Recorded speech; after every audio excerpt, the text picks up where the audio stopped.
Damos gracias a nuestro Señor por su enorme misericordia, amor y bondad al guiarnos por medio de cada uno de los versículos de este maravilloso evangelio, donde estamos aprendiendo más acerca de la persona de Cristo.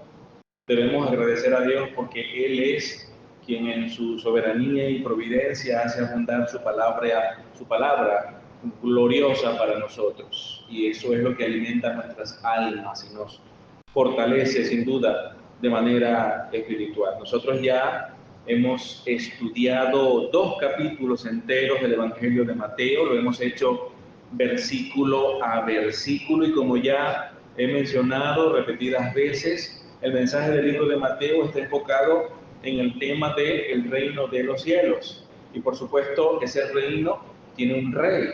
Así que hace referencia clara a la realeza de nuestro Señor Jesucristo. Ahí es donde está apuntando el autor de este evangelio. Y quiero que usted lo tenga en mente. Cristo es lo más importante para la iglesia. Mateo lo sabe y está hablando de eso. Casi cada párrafo de Mateo señala o casi cada párrafo tiene algo que decir acerca de la realeza de Jesús. Mateo sabe que el mensaje del Evangelio está completamente centrado en la persona de Cristo. Preste atención aquí, por favor. Y esto me llena a mí de enorme gozo, que nosotros estemos estudiando esto y que veamos cómo el autor de este Evangelio nos dice de alguna manera, miren a Cristo, aprendan de Él. Él es el Rey, Él es el Salvador, Él es el centro de la vida de la iglesia. Debemos vivir para su gloria y debemos vivir para su honra. Yo le pido que usted ponga especial atención en la manera como Mateo nos está presentando a Cristo una y otra vez. Cuando nosotros vamos a alguna iglesia donde el evangelio es humanista, ellos presentan como centro de las enseñanzas al ser humano y predican aquello que el ser humano quiere escuchar y aquello que aligera la convención de oír de la gente y apuntan a eso para poder traer un crecimiento rápido a la iglesia, pero un crecimiento numérico en membresía, y por eso sacrifican la verdad de Dios y hacen a Cristo a un lado. Mateo no está haciendo eso. Mateo no quiere ganar la aprobación de la sociedad. Mateo quiere que la sociedad judía entienda que ese Mesías al que rechazaron, ese hombre al que crucificaron, que odiaron, que lo ignoraron, ese era el Mesías que estaban esperando. Amada iglesia, por favor, atención a esto. Si eliminas a Cristo de la ecuación, el Evangelio pierde toda su efectividad y toda esperanza se extingue. Permítame repetir eso una vez más. Si eliminas a Cristo de la ecuación, el Evangelio pierde efectividad y toda esperanza se extingue. Cristo es el Evangelio encarnado. Él es el Salvador.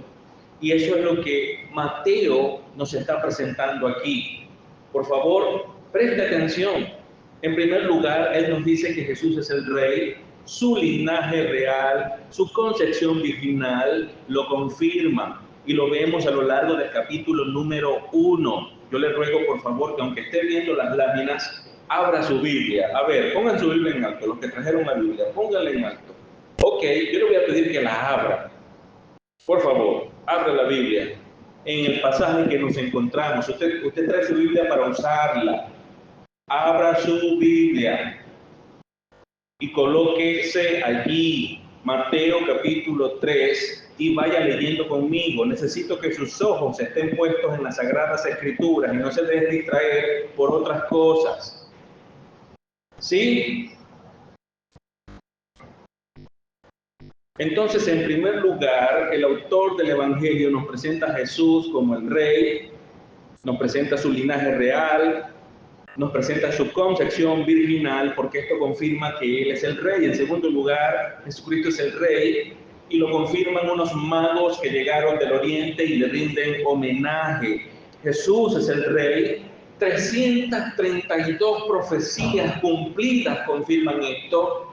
Mateo selecciona en el capítulo 2 4 profecías únicamente de esas 300 y tantas que se han cumplido para confirmar que Jesucristo es el Rey. Y hemos visto cada una de esas profecías El Señor nació en Belén, primera profecía cumplida. La segunda fue sacado de Egipto para ser llevado a Jerusalén y cumplir con la misión que Dios el Padre le había encomendado.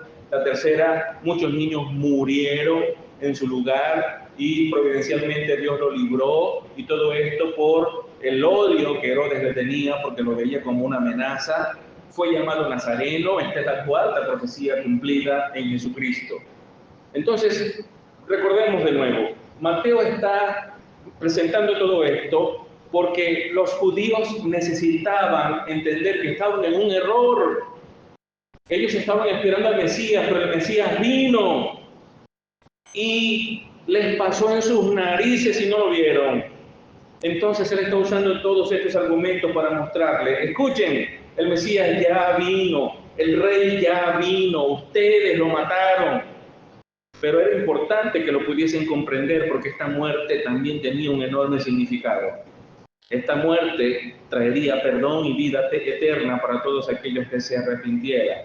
Y en cuarto lugar, Mateo nos ha dicho que Jesús es el rey, y por eso Herodes quería matarlo, pues lo vio como una amenaza. Es una manera, es como si Mateo dijera: si él no era el rey, entonces ¿por qué Herodes lo vio como una amenaza? Herodes llamó a los sacerdotes, llamó a los escribas, le preguntó acerca de dónde había de nacer un niño. Herodes supo más que los escribas y los sacerdotes, porque Herodes, en su odio, en su pecado, en su arrogancia, él entendió que Jesús era el rey y por eso lo mandó a matar. Los sacerdotes y los escribas, por otro lado, fueron indiferentes. Y hemos visto eso también allí en la Escritura. Hermanos, cada versículo lo ha dicho con mucha claridad para cada uno de nosotros. No deberíamos nosotros cometer estos errores, sino prestar atención a la persona de Jesucristo, aprender de Él y vivir para su gloria y para su honra. Déjeme decirle que en la misma medida que cada semana yo he venido estudiando el capítulo 1 y he estado estudiando el capítulo 2, me he enriquecido enormemente y he tenido que darle gracias a Dios por todo ese conocimiento y cómo eso me ha humillado para adorar más a Cristo y ver más su hermosura y más su dignidad, de que yo viva para su gloria y para su honra.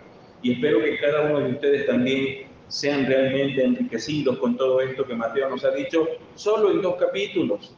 Mire todo lo que hemos estudiado, todo lo que hemos aprendido, cómo vemos la hermosura de nuestro Señor Jesucristo solo en 2 capítulos. Y al mismo tiempo note cómo vemos la terrible condición de corrupción espiritual en la que se encuentra el corazón humano, que no vieron la hermosura de Cristo, lo ignoraron por completo y protegieron más sus propios placeres, sus propios deseos, sus propias metas, fueron egoístas.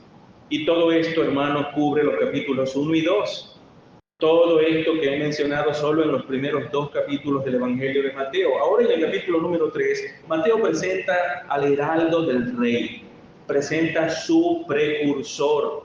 Y, amados hermanos, es importante que nosotros podamos ver un poquito de historia aquí, porque la Biblia no nos dice absolutamente todo, pero es importante que entendamos que en tiempos antiguos era muy común que un precursor precediera a la llegada de un monarca, y esto con el propósito de anunciar la venida de este monarca, y por supuesto también tenía la intención de ir adelante para preparar el camino de este rey, de este monarca, limpiar el camino.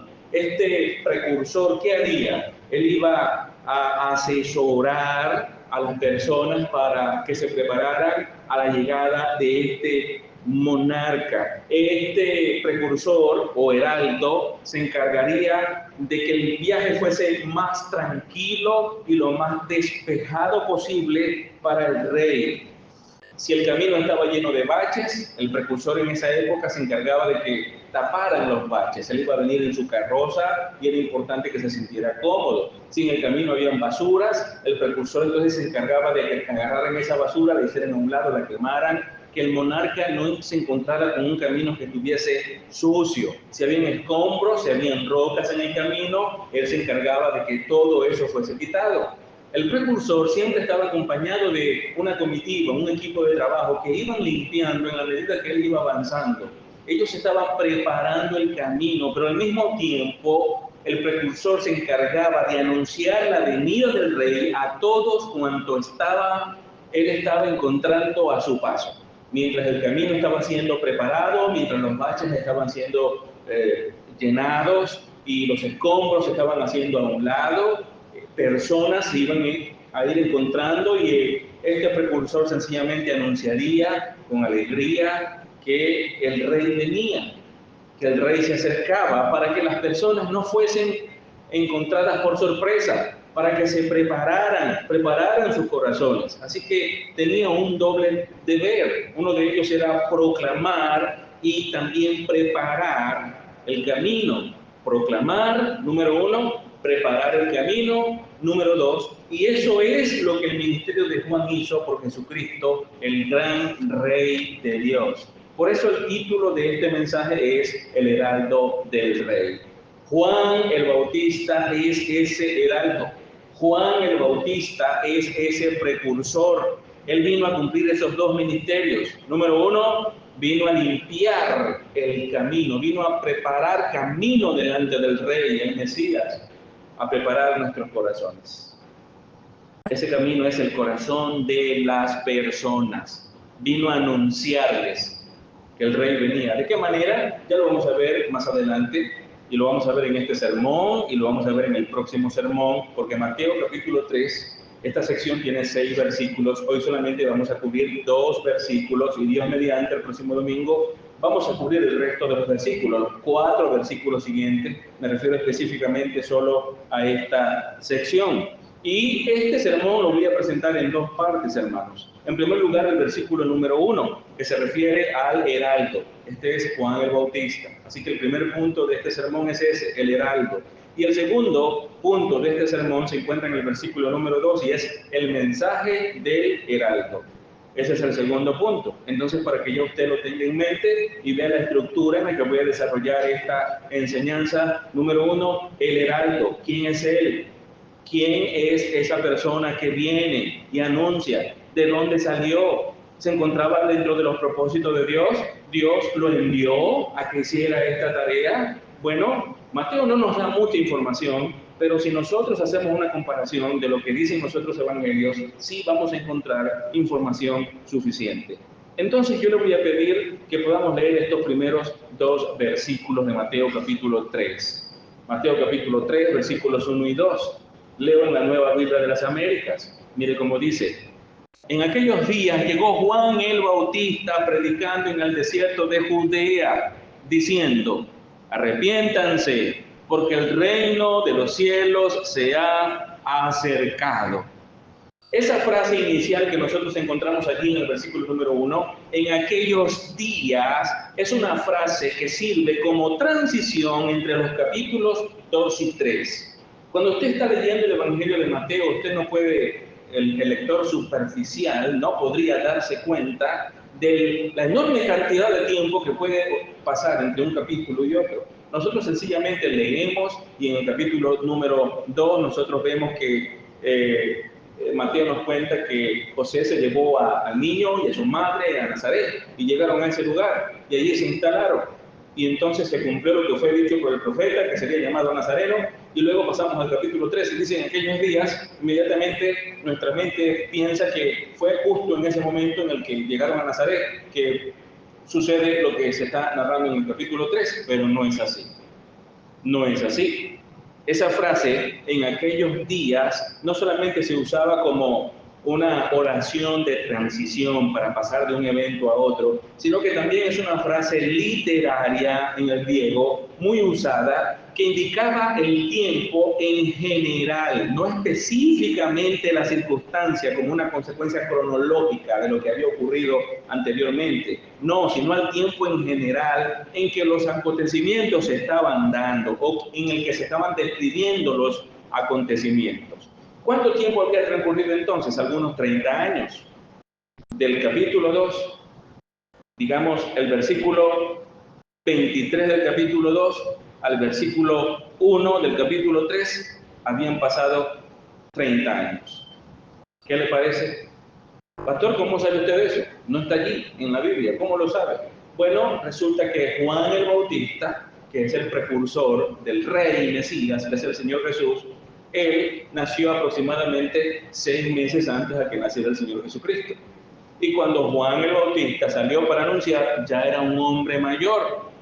Y nosotros sabemos que el Señor Jesucristo inició su ministerio aproximadamente a los 30 años. No exactamente, pero aproximadamente 30 años inició su ministerio. Así que Juan el Bautista tendría también aproximadamente un poquito más, unos meses más de edad que el Señor Jesús. Entonces así sabemos que si ya en el versículo 3 este hombre sale grande, es porque ya pasaron algunos años. ¿Lo ve? Entonces aquí entramos en una especie de máquina del tiempo literaria y nos encontramos en Nazaret con el bebé, Jesús y sus padres están viviendo allí, y luego entonces 30 años al futuro, inmediatamente, y ahora vemos que Mateo comienza a narrar los hechos acerca de este precursor. Entonces, habían transcurrido 30 años desde que José llevó al niño y a su madre a vivir en Nazaret. Solamente en Lucas, solo el Evangelio de Lucas, y atención aquí por favor, porque hay tanta especulación acerca de las circunstancias que rodearon a Jesús cuando era un niño, iba creciendo. He escuchado tantas cosas, que sanó un pajarito, que hizo no que sé qué asunto. Nada de eso se encuentra en la Escritura. Lo único que nosotros podemos encontrar en la Biblia acerca de todos los acontecimientos que rodearon al crecimiento de Jesús está en Lucas capítulo 2, versículo 39 hasta el 52. Solo estos versículos nos dice algo de la vida de Jesús durante esos años. Y repito, aparte de Lucas, la Biblia en ninguna otra parte nos dice nada más. Toda la información está específicamente allí.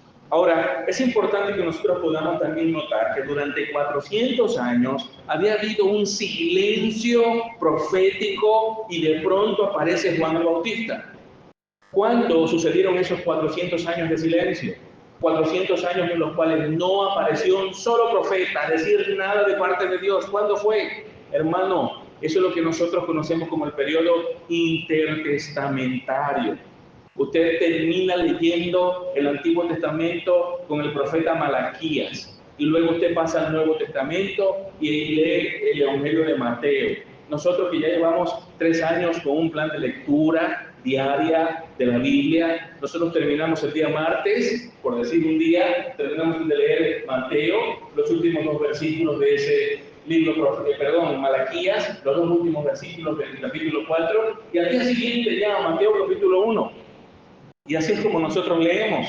Pero para que los hechos de Mateo sucedieran, tuvieron que pasar en la historia 400 años, hermanos.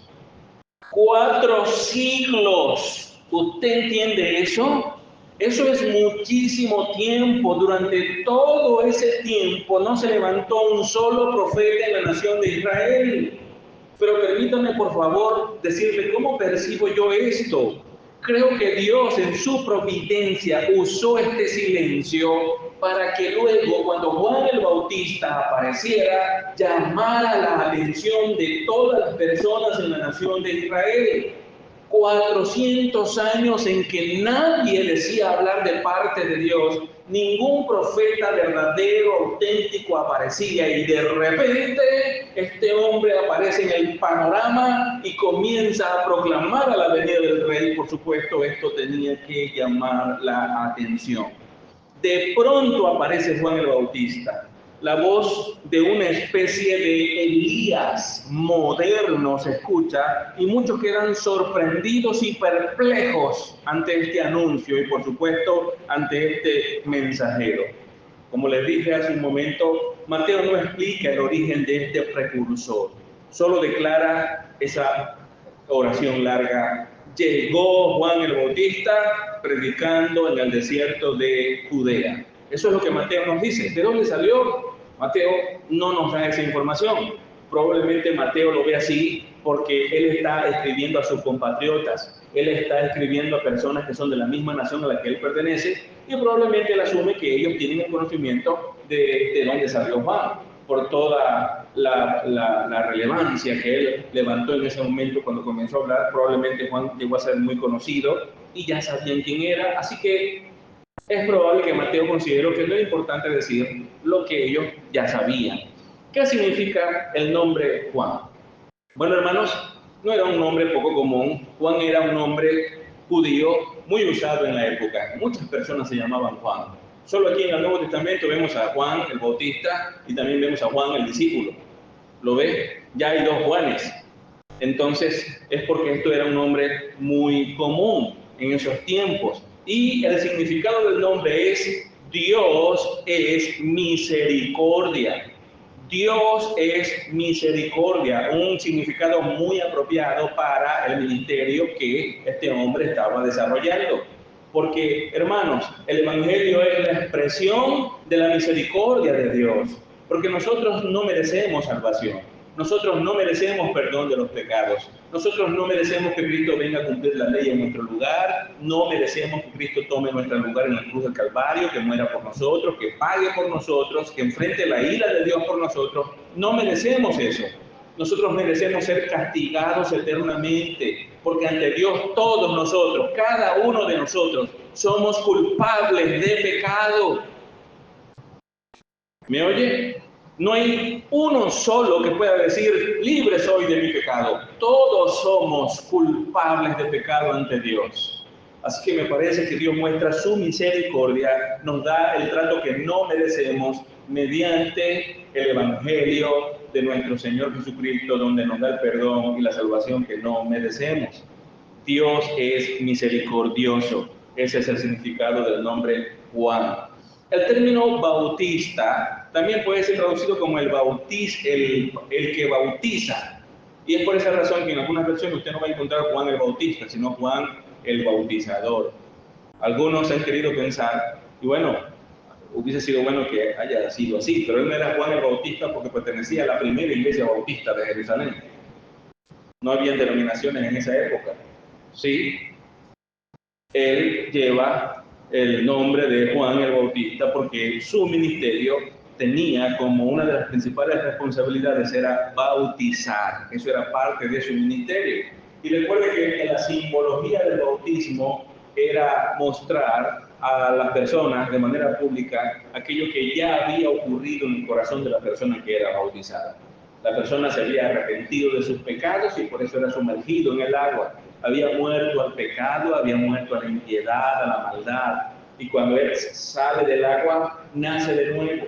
Nace para Cristo, para su gloria, para su honra, para servirle, para obedecerle, para desarrollar una vida de piedad, una vida santa. Esa es la vida cristiana y el bautismo es así como lo muestra. Y todo eso está, hermanos, relacionado completamente con el mensaje que Juan el Bautista traía. Porque como veremos ahorita en unos minutos, Juan el Bautista fue enviado por Dios para llamar al arrepentimiento a las personas, para que se apartaran de sus pecados y para que se volvieran a Dios y vivieran para su gloria, para que no se dejaran influenciar por el sistema corrompido, pecaminoso en el que se encontraban. Ese es el mismo mensaje que nosotros predicamos hoy. Ese es el bautismo que nosotros proclamamos y practicamos hoy. Llamar al arrepentimiento a todas las personas en todo lugar y en todo tiempo, que vengan a Cristo y que abandonen la maldad. Ese fue el mensaje de Juan el Bautista. Ese es el mensaje del Evangelio. Ese es el Evangelio que nosotros debemos predicar. Es el Evangelio que nosotros debemos obedecer. Amén. En Lucas capítulo 1, versículo 6 y versículo 7, leemos respecto a los padres de Juan. Atención, padres, porque para mí, hermanos, no puedo pasar por alto lo que encontré aquí. Lo que dice sobre los padres de Juan. Mire cómo dice Lucas capítulo 1, versículos 6 y 7. Ambos eran justos delante de Dios y se conducían intachablemente en todos los mandamientos y preceptos del Señor. No tenían hijos porque Elizabeth era estéril y ambos eran de edad avanzada. Nos da bastante información sobre ellos. La información que necesitamos, creo, está allí. Lo primero, ambos, tanto el padre de Juan como la mamá de Juan, eran justos delante de Dios.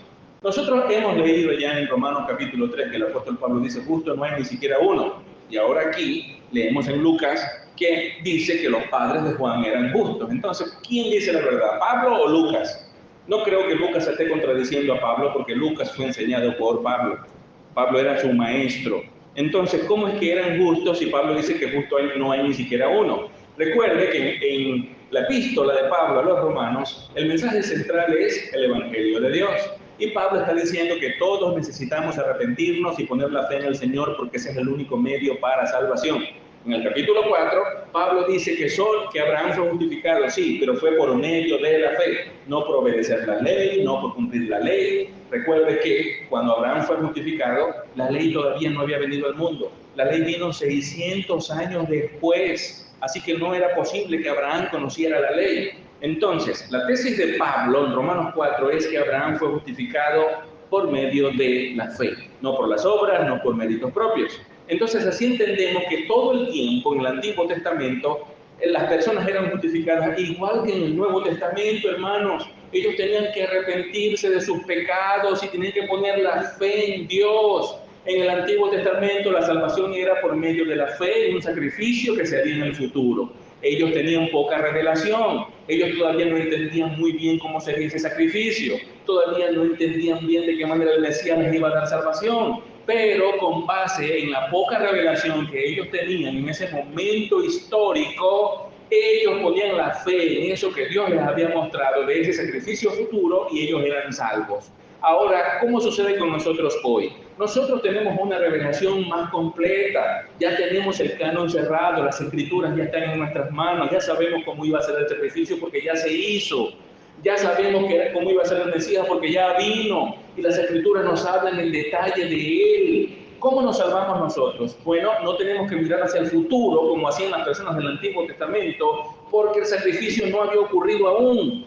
Ellos miraban hacia algo que iba a ocurrir en el futuro. Nosotros tenemos que mirar hacia el pasado porque el sacrificio ya se hizo, ya ocurrió.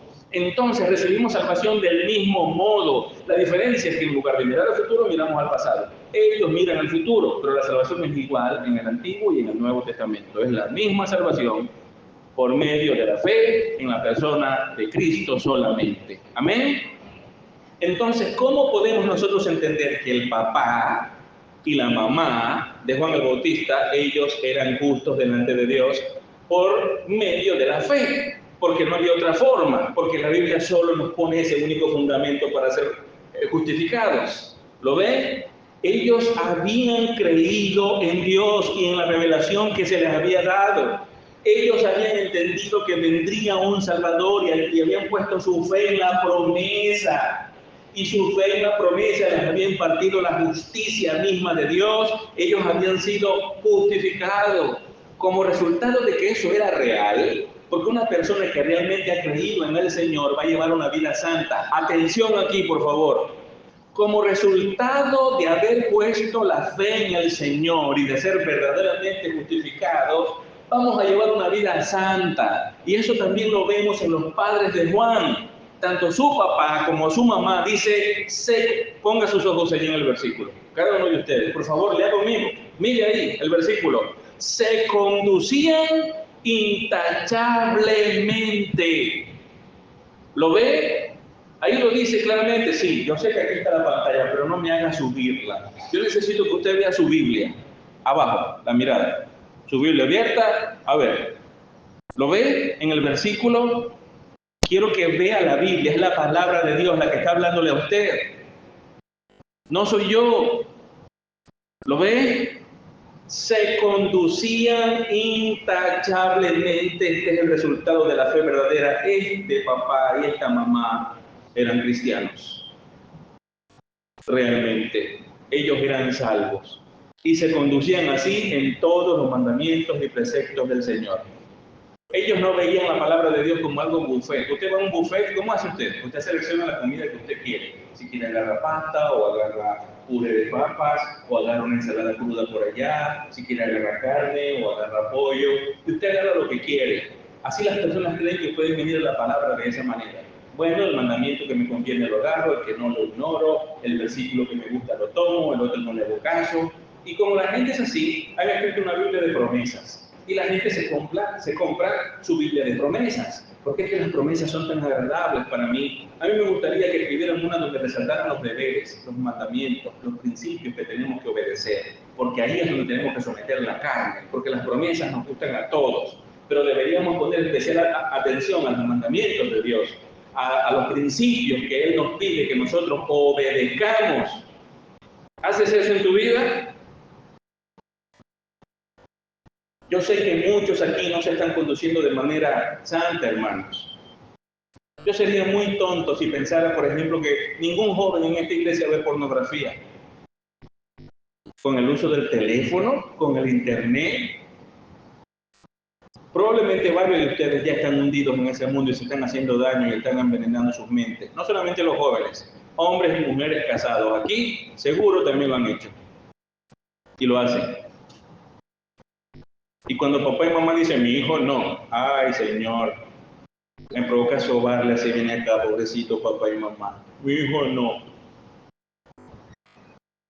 Hasta yo corro peligro de caer en la pornografía si no me cuido. ¿Y usted dice que su hijo no? Sí, ya sé que unos se quedaron paralizados. Mejor no me muevo porque el pastor no me mire. Yo sé cómo es la cosa. Arrepiéntanse de sus pecados, aléjense de ese mundo, porque se están haciendo daño. Se llevan el celular al baño y duran 2 horas ahí metidos. Eso pasa. No seamos tontos, padres. Pastor, así, de esa manera como lo está diciendo, así lo digo y lo voy a repetir 1000 veces. ¿No te gusta? Lo siento, lo seguiré diciendo. Eso es pecado.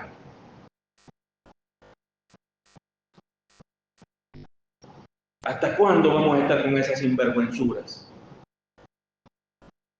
¿Hasta cuándo vamos a estar viviendo de apariencias? Mostrándole a la gente una vida que realmente no tenemos porque hemos hecho cosas vergonzosas y creemos que no hay problema porque lo hemos hecho escondido. Arrepiéntase. La verdadera justificación produce una vida santa y vemos eso en los padres de este hombre, de Juan el Bautista. Ambos eran justos delante de Dios y se conducían intachablemente en todos los mandamientos y preceptos del Señor. No tenían hijos, dice el siguiente versículo, porque Elizabeth era estéril y ambos eran de edad avanzada. Vamos a continuar porque hay algo importante que quiero decirte aquí. A los padres, pastor, y dale con los padres. Y amárrese los pantalones bien, papá y mamá, porque les voy a dar duro desde aquí todas las veces que yo pueda. Porque la santidad de tus hijos es tu responsabilidad, papá y mamá, inicialmente. Sí, señor, mire, el padre de Juan se llamaba Zacarías y era sacerdote. Él había orado para que Dios le concediera tener un hijo. No tenían hijos, su esposa era estéril. Y el versículo 11 de Lucas 1 dice, y se le apareció a Zacarías un ángel del Señor, de pie a la derecha del altar del incienso. Recuerde que era sacerdote, estaba sirviendo en el templo en ese momento, estaba rendiendo su adoración al Señor y se le apareció un ángel del Señor. Versículo 12, al verlo, Zacarías se turbó. Lucas enfatiza eso y dice, el temor se apoderó de él. Por supuesto, ver un ángel no es algo común, hermanos. No es algo común. Y él se turbó enormemente. Es decir, estaba asustado, muy asustado. Versículo 13, pero el ángel le dijo, no temas, Zacarías. ¿Y cómo sé yo que él había orado para que se le concediera un hijo? Porque el ángel lo dice. Porque tu petición, versículo 13, él había orado. Tu petición ha sido oída y tu mujer, Elizabeth, te dará a luz un hijo y lo llamarás Juan.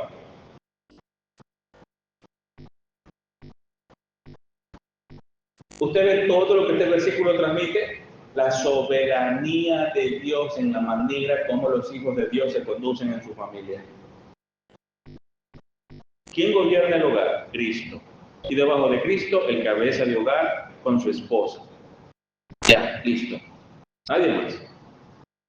Usted se imagina, no, tengo que esperar que nazca, a ver qué nombre quiere tener, a preguntarle, porque él tiene derecho a... No, Dios decidió el nombre que se iba a llamar el hijo que ellos van a tener, y fue Dios quien decidió que ellos tuviesen un hijo. Dios lo decidió. Soberanamente Dios le concedió a Elizabeth tener un hijo.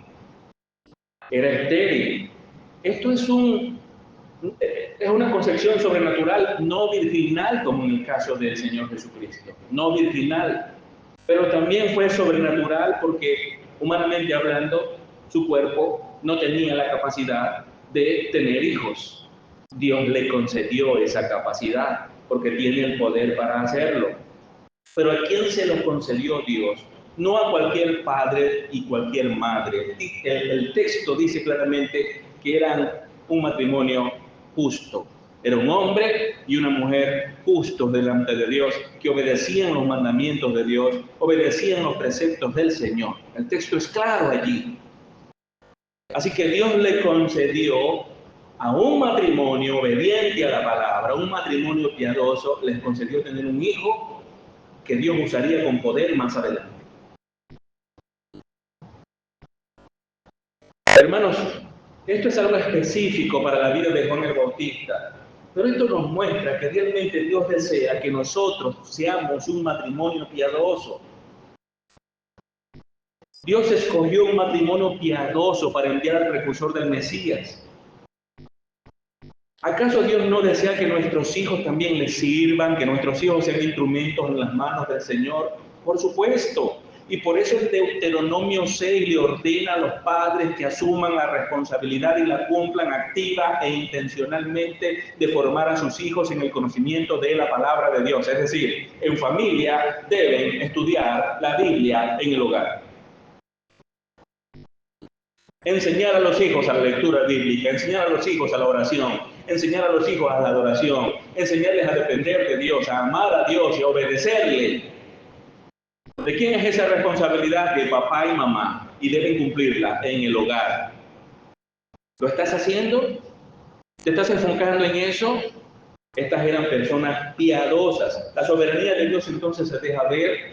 Dios los escogió a ellos para que fuesen los padres de Juan. Dios le concedió a Elizabeth tener la capacidad de tener un hijo. Y Dios escogió el nombre de ese hijo, Juan. Pero seguimos leyendo, mira el versículo 14, hay más aquí. Versículo 14 dice: tendrás gozo y alegría, y muchos se regocijarán por su nacimiento. Claro, es que él venía a dar una buena noticia. El reino de los cielos se ha acercado. Qué maravillosa noticia, qué gozo tan grande para aquellos que aman a Dios. Esto traería un enorme gozo para Zacarías como padre y para Elizabeth como madre. Qué alegría más grande puede tener un papá y una mamá que ver a sus hijos rendidos al Señor Jesucristo, sirviéndole, viviendo para su gloria y viviendo para su honra. Este sería un hijo obediente, este sería un hijo apartado del pecado, este no sería un hijo soberbio, no sería un hijo irrespetuoso, egoísta, no sería petulante, arrogante, no, sería humilde, se sujetaría a los principios de la palabra de Dios y anunciaría la palabra de Dios con valor a todas las personas. ¿Cómo puede sentirse un papá y una mamá cuando ven a sus hijos sirviendo de esa manera al Señor? No hay bendición más grande para un papá y una mamá. Pero el Antiguo Testamento ve como una desgracia cuando tenemos un hijo rebelde, irrespetuoso, egoísta, soberbio. Ese hijo es una desgracia para sus padres. Pastor, no lo digo así. En el Antiguo Testamento está así. Te lo digo como está en la Escritura. Y aquí vemos Juan, sería una bendición para sus padres. Tendrás gozo y alegría y muchos se regocijarán por su nacimiento. Versículo 15. Versículo 15. Porque él será grande delante del Señor. ¿Por qué va a traer gozo? Otra vez. Vaya al versículo anterior conmigo. Tendrás gozo y alegría y muchos se regocijarán por su nacimiento. Pero ¿por qué se regocijarán por su nacimiento? Versículo 15. Porque él será grande delante del Señor, por eso se van a regocijar. Será grande delante del Señor, no beberá vino ni licor, y será lleno del Espíritu Santo aún desde el vientre de su madre. El Espíritu Santo vendrá y tomará posesión de él y estará en él. ¿Ve? Yo creo que Zacarías ya estaba feliz, ya estaba contento. Versículo 16, y hará volver a muchos de los israelitas al Señor su Dios. En lugar de ser alguien que se iba a sumergir en el pecado, que se iba a sumergir en la rebeldía, en la falta de respeto, más bien sería una persona obediente al Señor, honraría a Dios y haría que otros se volvieran también a Dios. Versículo 17, él irá delante del Señor en el espíritu y poder de Elías para hacer volver los corazones de los padres a los hijos y a los desobedientes a la actitud de los justos, a fin de preparar para el Señor un pueblo bien dispuesto. Ve el enorme ministerio y privilegio que Dios le iba a dar al hijo de Zacarías y de Elizabeth. ¡Qué enorme bendición! Regresando a Mateo capítulo 3, versículo 1, si están amables, por favor. Mateo capítulo 3, versículo 1, el autor nos informa que Juan llegó predicando. Llegó predicando. Es decir, él llegó anunciando la venida del rey. El rey viene. El reino de los cielos se ha acercado. Y como les decía, hermanos, al principio del sermón, por favor, mucha atención aquí. Los dos últimos versículos del Antiguo Testamento habían prometido el regreso de Elías antes del día del Señor. Vamos a leer esos dos últimos versículos del Antiguo Testamento. Esto es 400 años atrás. Nos vamos en la historia de la redención 400 años atrás. Mire cómo dice Malaquías 4, 5 y 6. Dice así: yo les envío al profeta Elías antes que venga el día del Señor, día grande y terrible. Él hará volver el corazón de los padres hacia los hijos y el corazón de los hijos hacia los padres, no sea que yo venga y hiera la tierra con maldición. Aquí vemos que el mensaje sería muy importante, porque si la gente no escuchaba el mensaje, si no se arrepentían, serían llenos de maldición, condenados eternamente. Así cerró el Antiguo Testamento, de esa manera. Ahora, entendamos esto. Juan mismo era literalmente, bueno, corrijo eso, Juan no era literalmente Elías, en el sentido de que el mismo Elías del Antiguo Testamento reencarnó. No, pero él era, sin duda, el Elías que Malaquías predijo. Es decir, Elías viene a ser una tipología de Juan el Bautista. Él es el Elías anunciado. Se presenta aquí a Elías como una figura para profetizar, digamos una figura profética del precursor del rey, Juan el Bautista. ¿Sí me expliqué bien? ¿Y por qué puedo decir eso? Bueno, porque Jesús mismo lo confirma en Mateo capítulo 17. Si es tan amable, por favor, otra vez, no mire la pantalla, mire su Biblia, abra el libro que tiene en sus manos. En Mateo 17. Quiero ver lo que está buscando en Mateo 17. Quiero verlo con los ojos puestos allí en la Biblia. Y si usted no tiene Biblia, apóyese con el que está a su lado. Y si el que está a su lado no tiene Biblia, entonces cómprense una. Sí, cómprense una. Mateo 17, 11 al 13. Mire cómo dice. Elías ciertamente viene, allí está hablando el Señor Jesucristo, Elías ciertamente viene y restaurará todas las cosas. Versículo 12, pero yo les digo que Elías ya vino y no lo reconocieron, sino que le hicieron todo lo que quisieron. Así también el Hijo del Hombre va a aparecer a manos de ellos. Versículo 13, entonces los discípulos entendieron que él les había hablado de Juan el Bautista. Así que Juan el Bautista, sin duda, es el cumplimiento de la profecía de que Elías vendría para ser el precursor del rey, del reino de los cielos. Todo acerca de Juan el Bautista fue asombroso. Su repentina aparición pública fue asombrosa, su estilo de vida fue asombroso, su mensaje, su bautismo, su humildad fue asombroso. Nació de una madre que era estéril, eso es sobrenatural, por tanto también asombroso. Era sacerdote por herencia, pero en lugar de eso se convirtió en un profeta, un ministerio de enorme privilegio. Después de pasar la mayor parte de su vida en el desierto, Dios habló a su corazón en el desierto para que predicara un mensaje específico desde el desierto y llamara a las personas al arrepentimiento. Juan el Bautista llegó predicando, dice allí el texto, en el desierto de Judea. No solo que predicaba desde el desierto, se mantuvo predicando en ese lugar y como veremos más adelante, las personas iban hasta allá para escucharlo. Soberanamente Dios lo mantuvo alejado de la sociedad corrupta de su época y de la mala teología de los sacerdotes y de los escribas. Recuerde lo que hemos visto ya en los dos capítulos anteriores, el sacerdocio en la nación de Israel se había corrompido terriblemente, los escribas, que eran los maestros de la ley, estaban corrompidos, había muchas malas interpretaciones.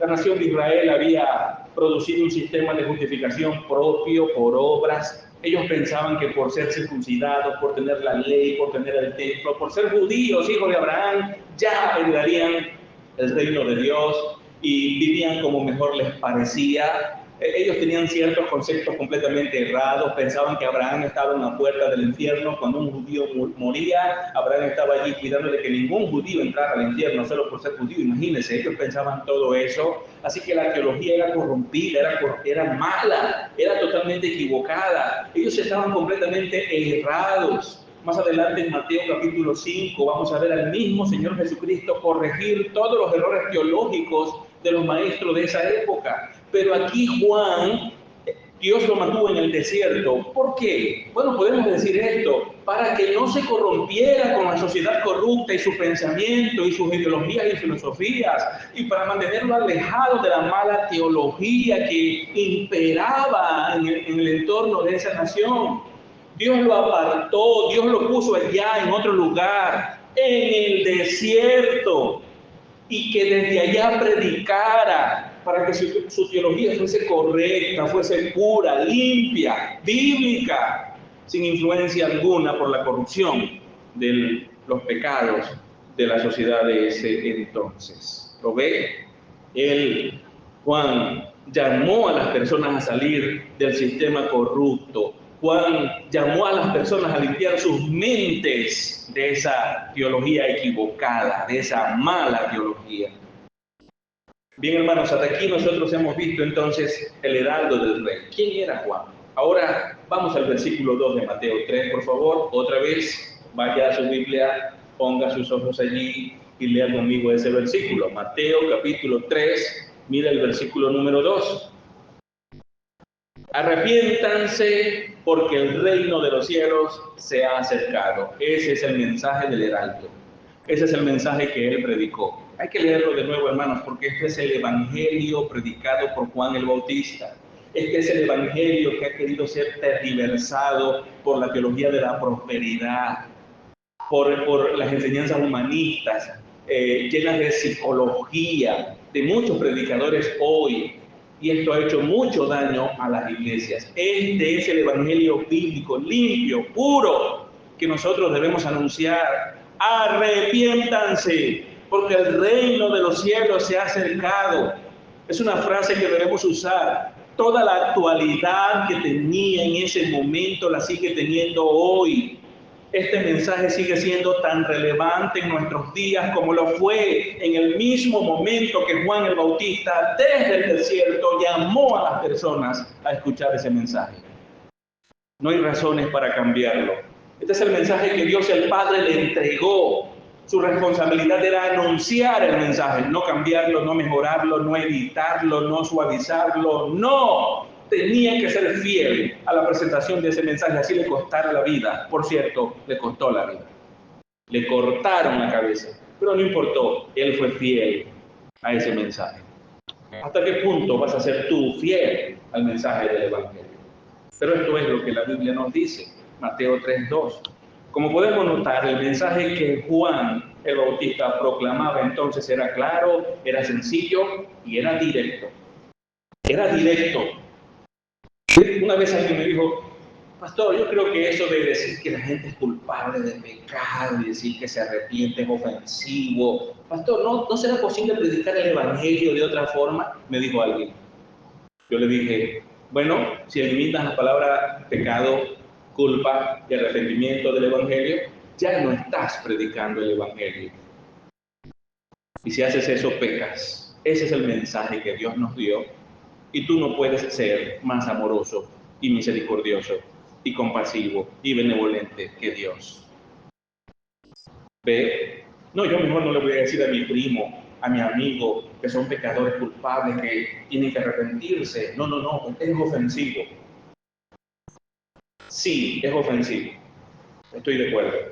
Pero tú eres infiel a Dios, porque ese es el mensaje que tienes que dar. Y si la gente se ofende por eso, deje que se ofendan. Pero ese es el mensaje que tienes que predicar. Y Juan así lo entendió y la gente se ofendió y lo mató. Y por eso mataron también a Jesucristo. Yo voy a invitar a mi amiga a la iglesia, pero pastor, ese día trate de no hablar de arrepentimiento para que no se sienta incómodo porque después no va a querer venir otra vez. Gracias por decírmelo, ahora predico el evangelio ese día. Y va a pasar una de dos cosas. Se va a ir de la iglesia y nunca más va a volver, o ese día va a ser salva a tu amiga y va a quedarse con nosotros en la iglesia. ¿Ves? Para eso es necesario ser fiel al mensaje. Ser fieles al mensaje. ¿Me sigue? El término arrepentimiento. Arrepiéntanse era la palabra clave usada por Pablo, por Juan, corrijo, en este mensaje. Arrepiéntanse. El término griego es metanoia. Metanoia. Es un cambio, básicamente. Metanoia es cambiar de actitud. Es un cambio de actitud. Es básicamente, la palabra arrepentimiento significa eso, pero vamos a ver un poco más. Esta palabra allí, en esa oración que usa Juan el Bautista, se encuentra en tiempo presente y está en modo imperativo. Eso implica que es una orden que debe cumplirse de inmediato. Cuando tú recibes el mensaje del Evangelio, cuando se te dice que te arrepientas, eso significa que debes hacerlo ahora mismo. Es una orden del cielo que debe ser obedecido ya, no después. Por eso está en presente y está en modo imperativo. El significado de esta palabra es cambiar de manera de pensar, un cambio de actitud. Esto es con respecto al pecado. Reconocer nuestros pecados, entender la gravedad de los pecados y apartarnos del pecado. A eso es que está apuntando esta palabrita, arrepentimiento. ¿Qué es lo que arrepentimiento no significa? Mucha atención, por favor. No significa sentirse triste por el pecado cometido.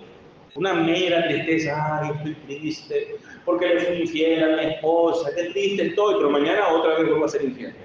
Bueno, puedes estar muy triste, pero arrepentido no estás, porque sigues haciendo lo mismo. Tristeza no es arrepentimiento.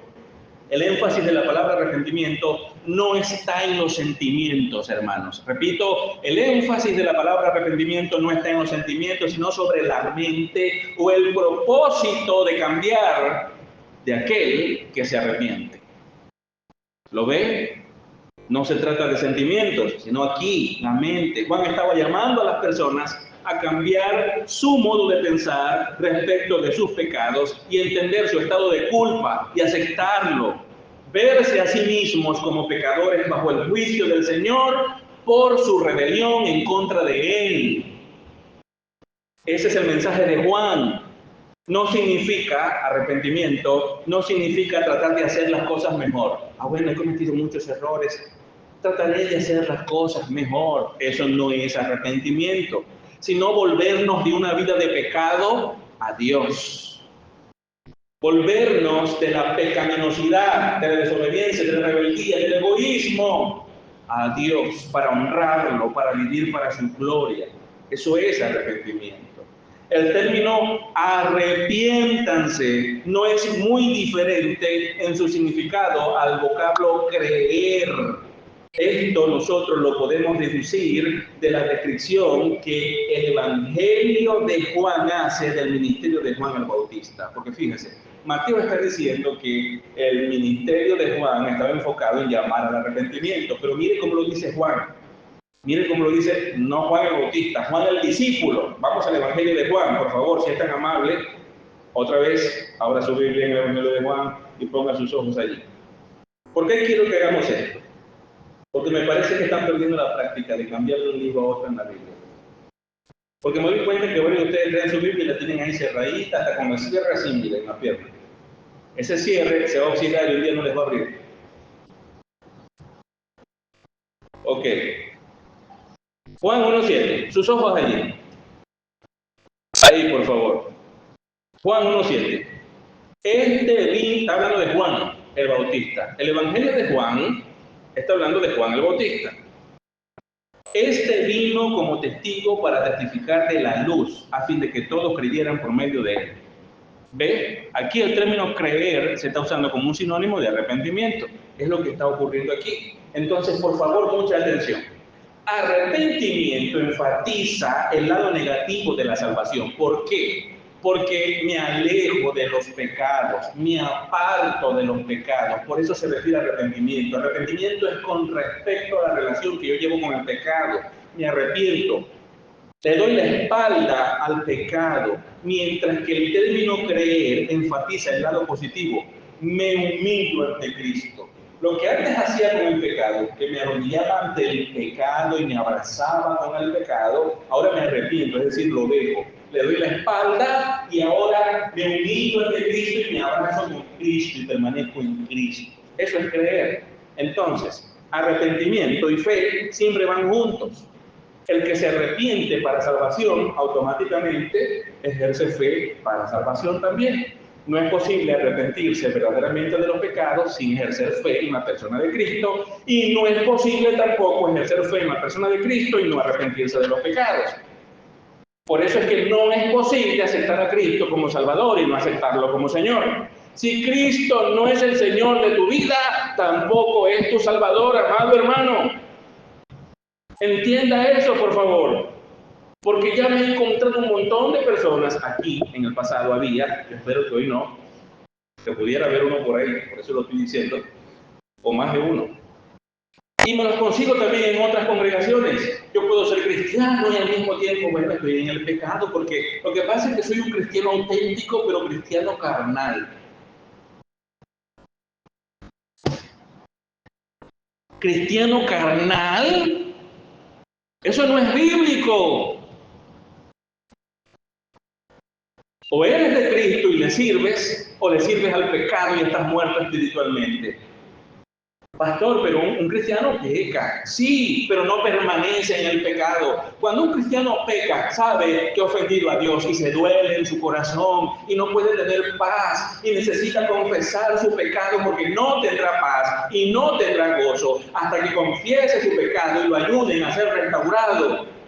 Eso significa que es cristiano. No puede quedarse tirado en el charco de la pecaminosidad. No puede hacerlo. El Espíritu Santo no se lo va a permitir. Ese es un cristiano verdadero. Puede ser que el cristiano cae en el charco de la pecaminosidad. Sí, eso puede suceder. Es un cristiano verdadero, tropezó, cayó en el charco del pecado. Perfecto, se ensució con el pecado. Pero al estar allí, sentirá asco, repulsión. ¿Por qué? Porque el Espíritu Santo de Dios está en él. No le permitirá sentirse a gusto con el pecado de manera permanente. Así que se levantará y va a sacudir sus trapos y va a correr a Cristo. Perdóname, Señor, el pecado contra el cielo y contra ti. Irá a la iglesia, buscará a los líderes, a los ancianos, a un pastor, confesará su pecado, pedirá ser restaurado.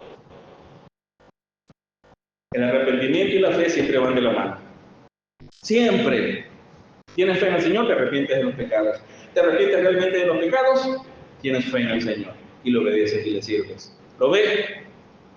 Esto es lo que vemos aquí. El arrepentimiento implica dolor por el pecado, pero un dolor que lleva a un cambio de pensamiento, un cambio en los deseos incluso, y también implica un cambio en nuestra conducta, nuestra forma de vida, nuestros hábitos, una transformación ahí en nuestra conducta.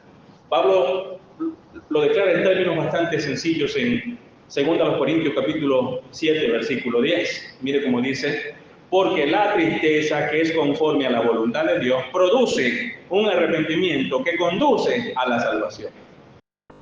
La tristeza real, la tristeza que es conforme a la voluntad de Dios, dice Pablo, es decir, porque es un verdadero arrepentimiento, perdón, eso conduce a crecer en salvación, a crecer en santidad.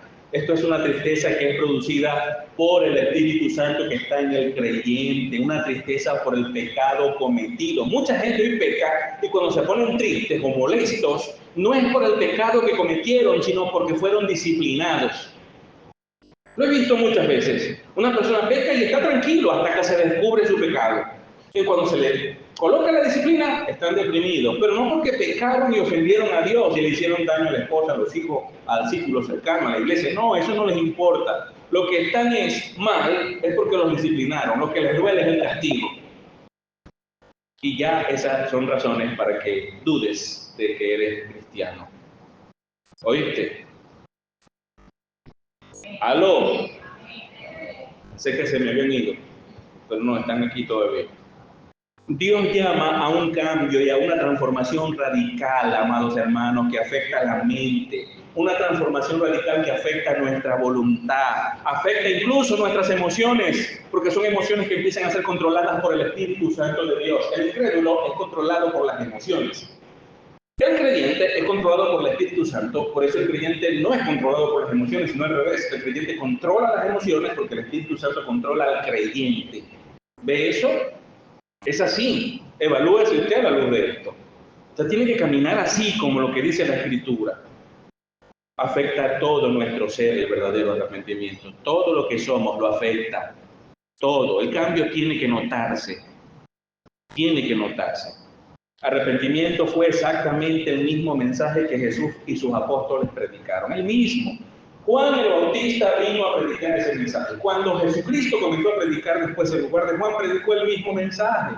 Cuando vinieron los apóstoles a predicar después del Señor Jesucristo, predicaron el mismo mensaje. Y la iglesia a lo largo de la historia, la iglesia fiel, ha predicado el mismo mensaje. Y el mensaje que nosotros tenemos que abrazar y predicar es el mismo mensaje. Arrepiéntanse de sus pecados porque el reino de los cielos se ha acercado. Mire cómo Jesús lo proclamó. Marcos capítulo 1, versículo 15. Abajo su mirada, abra su Biblia y muévase a Marcos. ¿Dónde está Marcos, pastor? Después de Apocalipsis.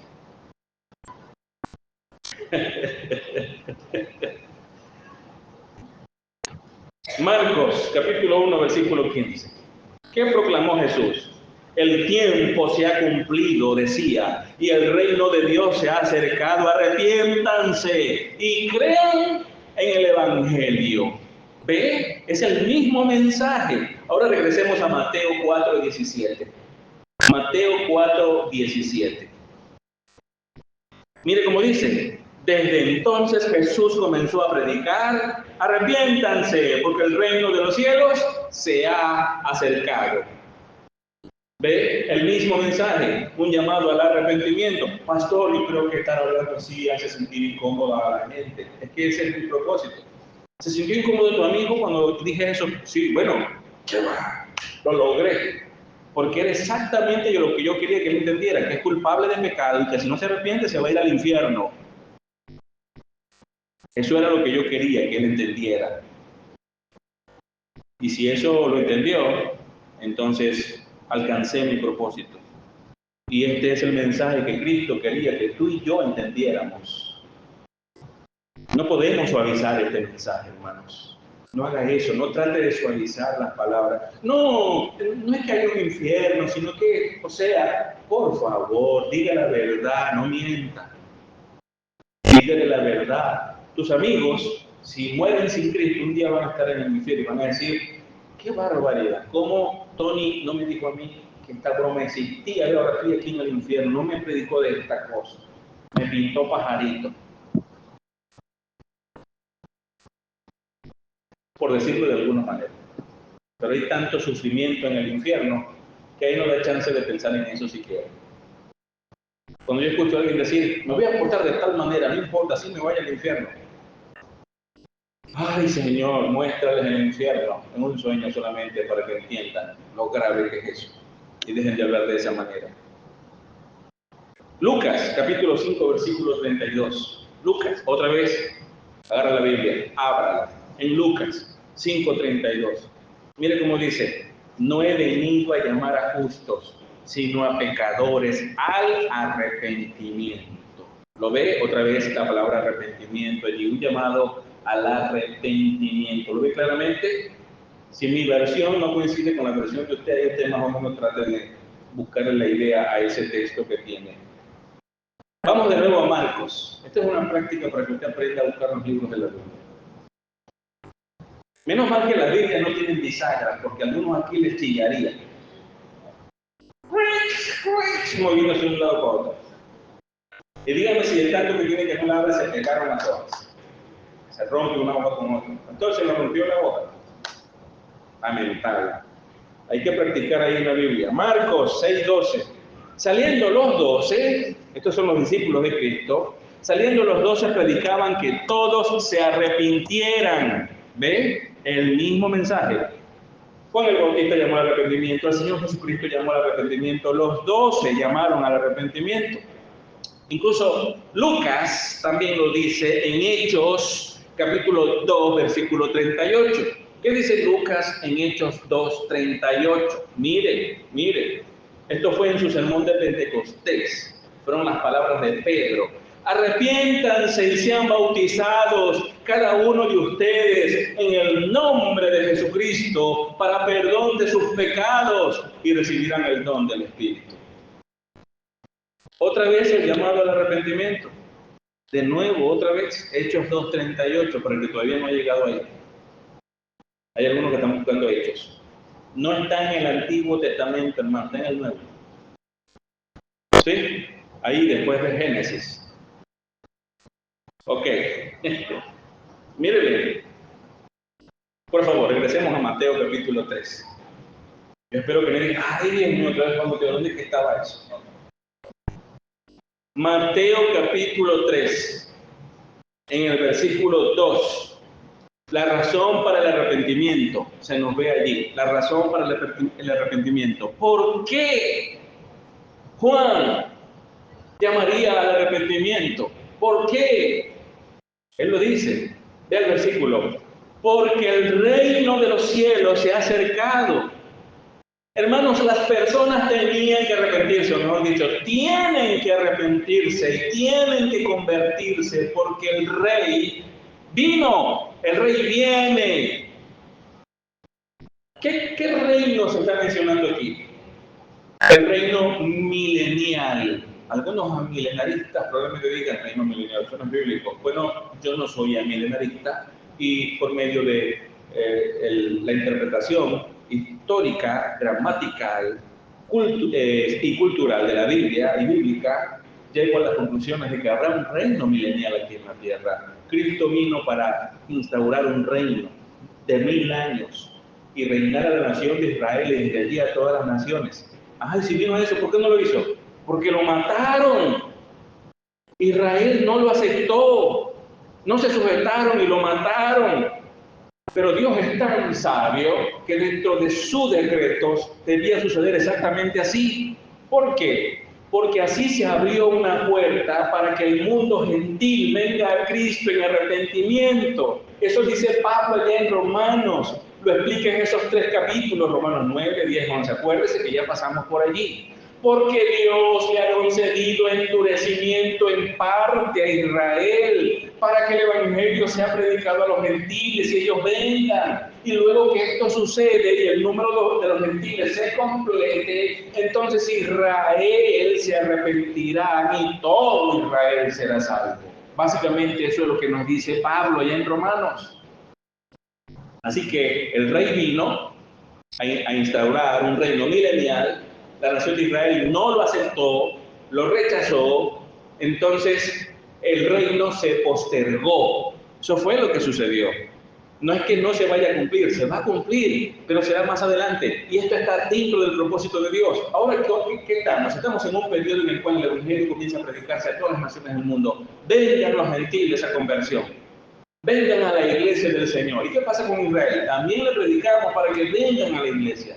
Pero un día el rey va a venir, va a llevar a su iglesia al cielo y vamos a estar con él. Pasarán 7 años de enorme tribulación sobre esta tierra. Todos aquellos que no han creído van a sufrir terriblemente. El Evangelio será predicado durante esos 7 años. Habrán 144,000 judíos, dice Apocalipsis, 144,000 judíos que predicarán el Evangelio en esa época. Será salvación por gracia igual, será por medio de la fe en Cristo de la misma manera. El Espíritu Santo estará haciendo su obra igual en convertir a las personas para que vengan en fe y arrepentimiento.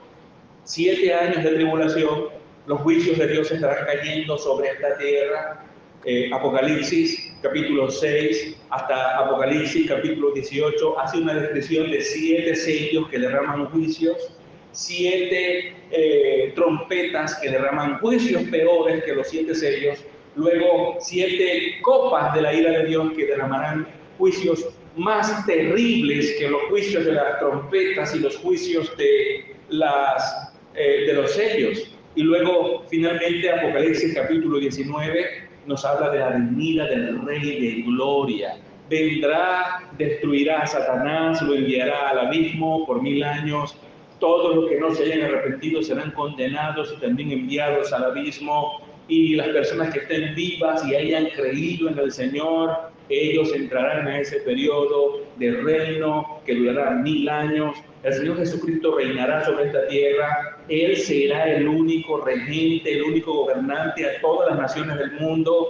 Él hará que su voluntad se cumpla con la autoridad y todo el peso de su soberanía. Él buscará el pecado con vara de hierro y nos demostrará que si la sociedad se hubiese sujetado a él, las cosas habrían funcionado.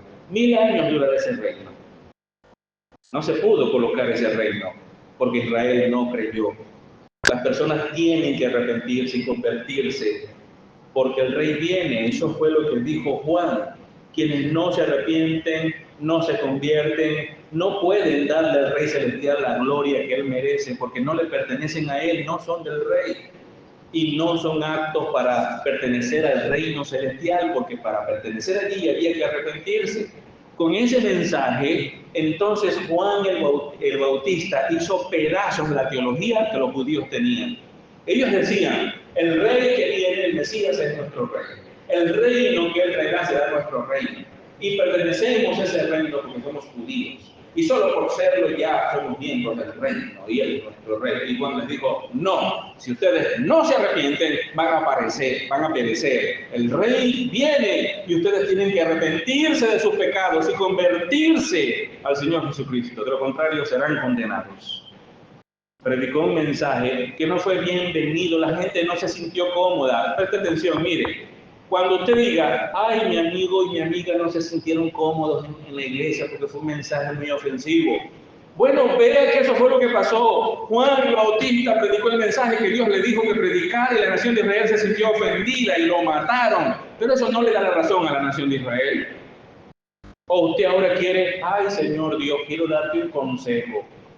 ¿Cómo se te ocurre decirle a Juan el Bautista que predicara así? Si le hubiese dicho que fuese más suave, a lo mejor no lo matan, Señor. ¿Quién es usted y quién soy yo para darle consejos a Dios? Ese es el mensaje que hay que predicar. El problema no está en el mensaje, el problema está en los corazones de las personas que son corruptos, que están muertos espiritualmente y que no quieren escuchar la palabra de Dios porque no son de Dios.